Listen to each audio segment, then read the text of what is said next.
Hello, fellow Scratchers! Welcome back to this most exciting episode 3 of Recreating Geometry Dash in Scratch. And yes, finally, we'll be adding those most desirable particle effects. The classic Geometry Dash player rotation, and not to mention better spike hitboxes, yeah! But man, I try to make my tutorials as robust as possible. But there are times when a fellow Scratcher comments, "It doesn't work!" I know, it sounds implausible, but sometimes the smallest thing, like the size of a costume, the thickness of a line, the position or rotation of a sprite can lead to unpredictable results. Therefore, before we get into adding the cool new stuff, let's go over some of these possible problems and make sure they won't be happening again. And hopefully, as we do this, you might learn a few things too. So open our projects from episode 2, and as we begin, pop into the file menu and save the project as a fresh new copy. For this is episode 3.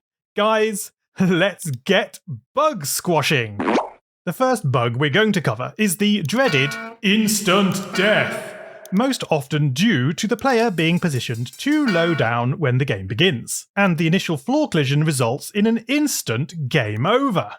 Now, sure, we could fix this by adjusting the initial go to XY to raise the player up out of the ground, but stick with me, because there's actually something a little more sinister at play here.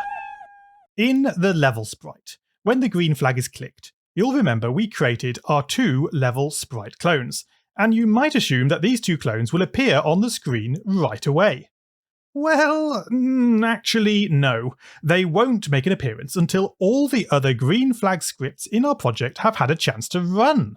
And here, in the player sprite, we have 2 such scripts. So this means, for the first frame of our game, the level clones are not visible to the player sprite. Well, without a solid white floor to hold the player up, they will surely fall down due to gravity.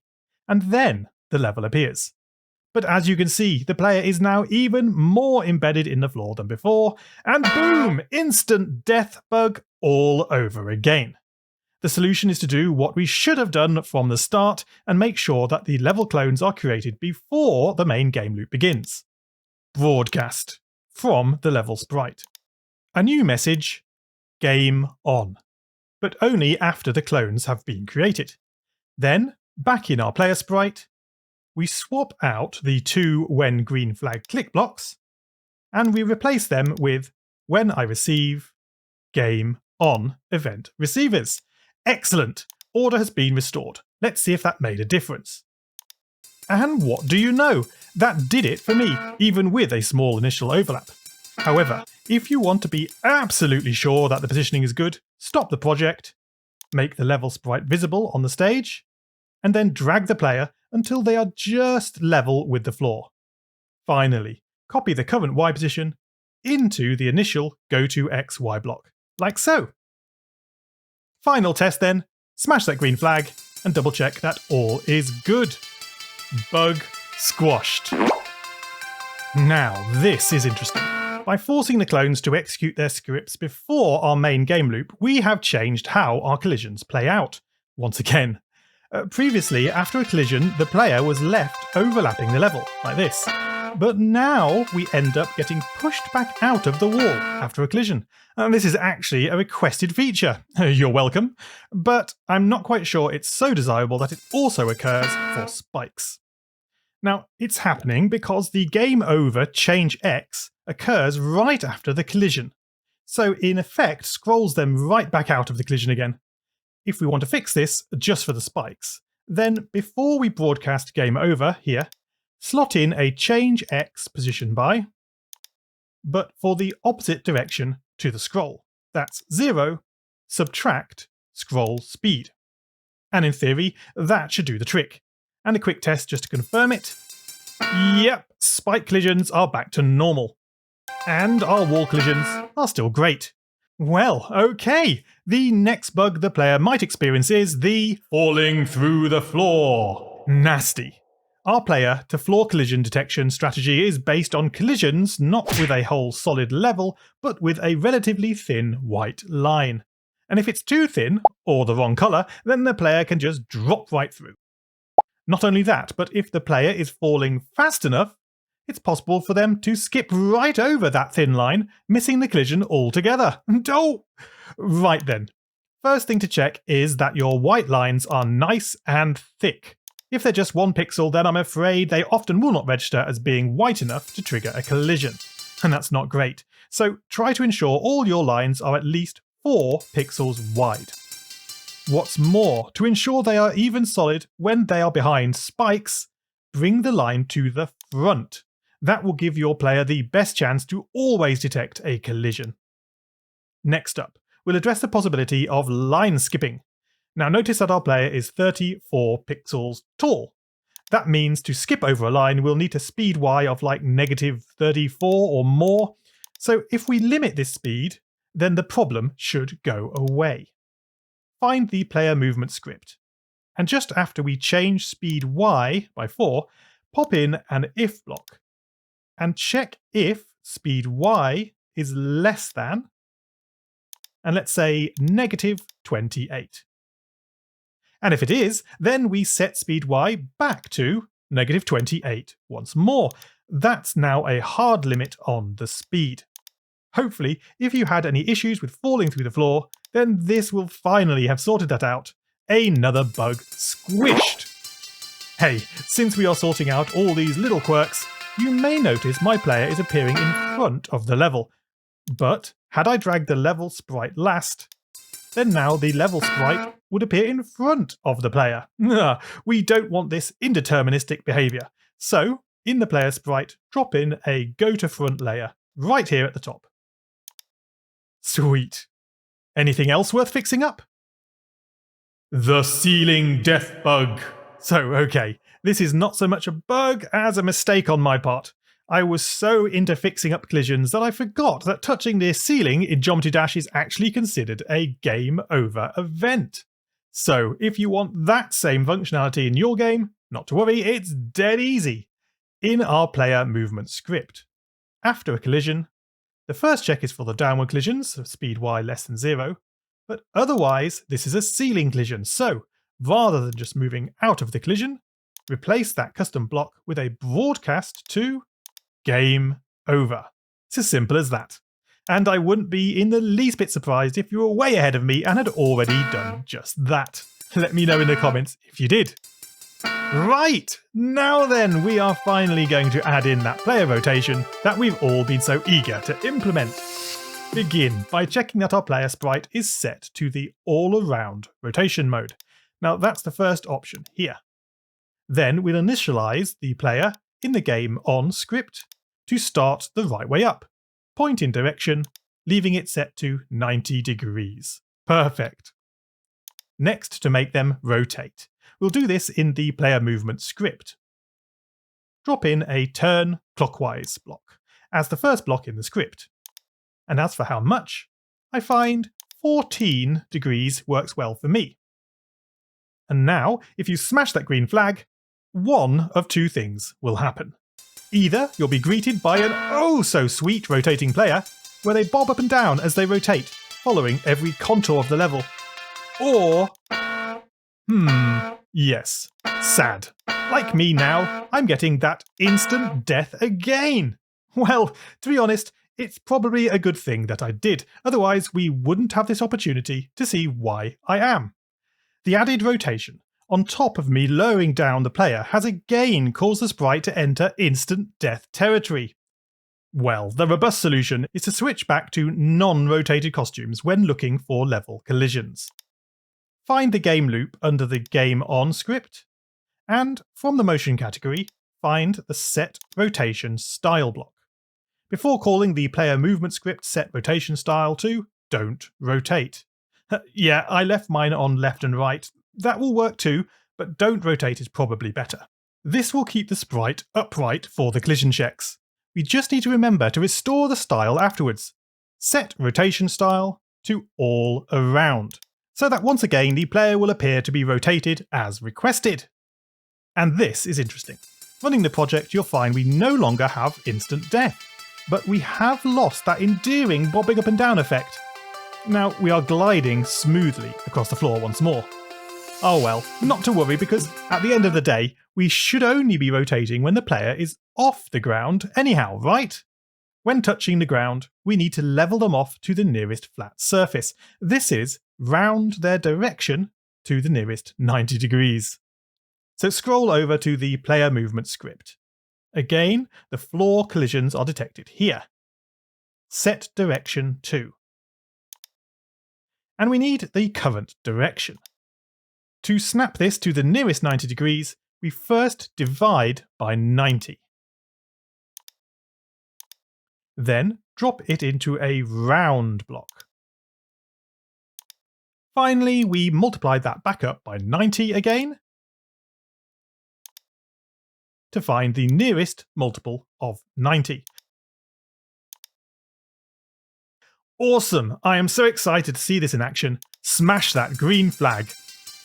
Oh my gosh, guys, look at that! What can I say? It's just so fun. I especially love how they tumble off platform edges and do a small quarter turn. Very authentic. But hitting these spikes calls to mind another comment that gets raised again and again. That the spikes in our Geometry Dash are just too unforgiving. In the original game, spikes have a small hitbox at the centre, and that is the only part that's dangerous to touch. That explains my difficulty in jumping over the triple spikes. Now, we could emulate this effect by drawing a little coloured box in the middle of each spike, and watching out for the collisions with that instead. But I have an alternative. Instead of reducing the hitbox of each spike in our game, we can get the same effect by reducing the hitbox of the player instead. Do you see? Let's try that, shall we? Open the player costume tab, and oh gosh, we should have given the player costume a proper name. Player. Then, create a new second costume, and using the rectangle tool with a solid fill and no outline, draw out a square, 5 grid squares wide and tall, holding shift to keep it square. It should be 20 by 20 pixels. Now snap the shape to the centre of the canvas. Cool. You can see this hitbox is quite a bit smaller than the player. Give the costume a name, hitbox, and even spike, so that we know what it's for. Okay, so where in our code are we looking for a spike collision? In the main game loop of the player sprite, here it is. But we have a slight problem. To use the hitbox costume with the touching colour check here, we need to switch costumes before doing the check. But that's not possible when the touching block is part of a repeat until like this. So we'll have to do the loop check another way. Pull it out and place it in a fresh new if block instead. And if we are touching the spike colour, then it is game over. So move the game over scripts inside the new if block. One more thing. We also want to stop this script at the end to say that this is now the end of the loop. Finally, drop that all in after the player movement is complete, but still within that loop. Good. This repeat until with an empty condition will actually just end up repeating forever, so I guess we might as well make it official and switch it for a simpler forever loop. That's better. Now, just before we give it a test, we need to switch to the player's costume right up here before the game begins. If all is well, this should run just like it did before. We've only rearranged the collision check after all. But now we can look at switching to the hitbox costume to make our collisions more lenient. Immediately before the colour check, switch costume to the hitbox costume. And then, right afterwards, switch back to the player costume again. Do you see the pattern? We just need to be careful to also switch costumes back when we die. So switch costume again to player. Now what do you think? Looks about right to me. Hit the green flag. It's testing time. Oh my gosh, I got it first time. Was that a fluke? Nope, I got it again. Yeah, it's so much easier now. I really must check that. Yeah, spikes do still work. Well, that's cool. I know a lot of you will be very pleased we got this feature in here today. But there's still more to come. Yes, last but not least, we're going to add movement particles.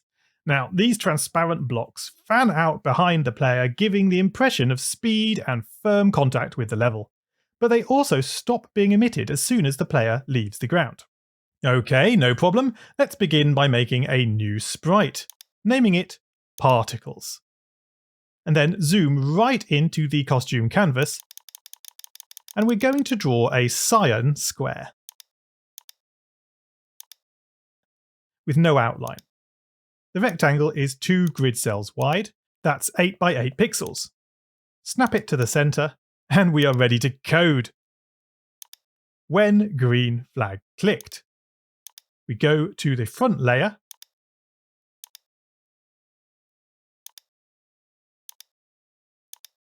and then this is going to be a clone factory, so hide the original sprite. The clone should be created by the player sprite, so click in there now, finding that same old player movement script. When we are touching the level, and more specifically, when we are moving down into a collision here, this is where the particles should get emitted. So drop in a create clone of block and switch to create a clone of the particle sprite.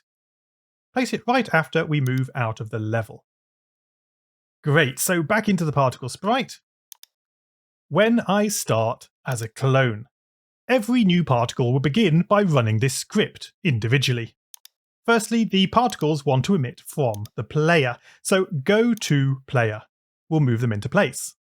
And then we must make sure the particle is visible, show this clone. Next, we need a bit of time to animate the particle, so repeat for 10 times.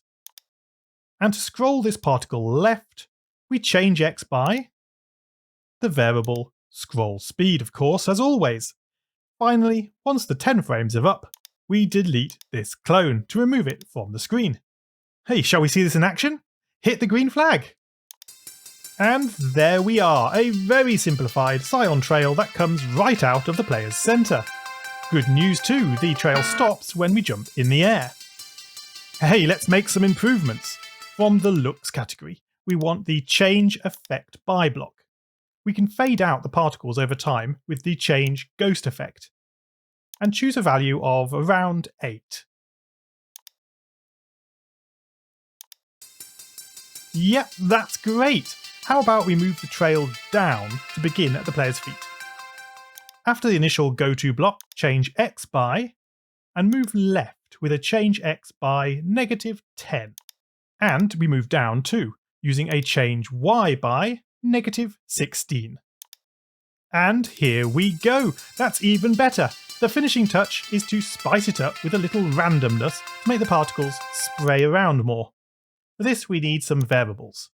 Make a new variable, speed x, and make sure to switch it to for this sprite only. Now this actually applies to clones too, so each clone will have its own speed x. Otherwise all the particles will move at the same speed and it won't look any good. Now make another variable, speed y, again for this sprite only. We'll initialize the speed variables up here. Set speed x and a set speed y. Now these values can be randomized using a pick random block with a value between 0.0 and 4.0. And the speed y can be between 0 and 3.0. Hey, if you don't know why I added that 0.0 on the end here, then I'd encourage you to try out the block yourself and see what difference it makes. Comment under the video once you've figured it out. Okay, lastly, we apply these variables to the actual movement scripts. We add speed x to the existing scroll speed here, and bring in a brand new change y by for the speed y variable. Test that. Yes, splendid! This is much improved and is almost there. All that's missing is a little variance in the sizes of the particles. No problem. Set size to, and again, use a pick random block. Good values are between 50, that's half size, and 100, that's full size. Smash that green flag, and we are done! The particle trails, the rotation, the improved hitboxes, solid collisions, and a whole bunch of other bug fixes Wow, this is really coming together big time. I really can't wait to see how your projects look, so drop me a comment and let me know how you are getting along. And better still, share the fun by submitting them to my official Scratch Studio linked under the video. Guys, if you're enjoying these videos, I'd encourage you to click the like button to show your appreciation. And so as not to miss my next exciting video, subscribe to the channel now, checking that bell icon to ensure you are the first to know when a new video drops. But that is it for today, so thank you for watching, have a great week ahead, and scratch on, guys!